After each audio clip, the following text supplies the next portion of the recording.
Hey kids. Hey kids, welcome back to Dad's Wikipedia Shorts, where every why becomes a wow. Today's splashy question will be asked by my son Rudrangshu.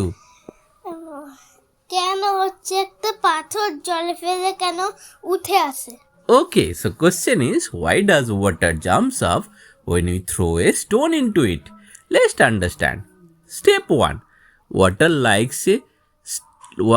likes to stay calm and flat. Okay? জল কী করে বলতে যখন থাকে খুব শান্ত আর এমনি পড়ে থাকতে ভালোবাসে. When we throw a stone, it hits the water hard. And যখন আমরা স্টোনটা জলের উপর মারি তখন এটা গিয়ে খুব ধাক্কা মারে জলটার উপরে, ঠিক আছে? And pushes the water down and sideways, তখন জলটাকে নিচের দিকে এবং সাইডের দিকে প্রেশার দেয়, ঠিক আছে? Step 3 is the water does not like being pushed, so it's bounce back splash. আমরা যখনই জলটাকে নিচের দিকে ওটা লাইক করে না তখন ও কী করে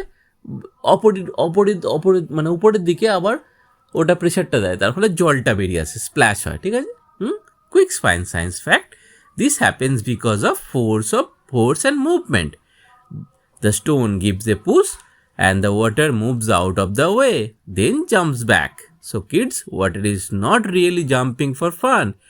It's just reacting to the push from the stone. Try throwing a small stone carefully and watch the splash shape.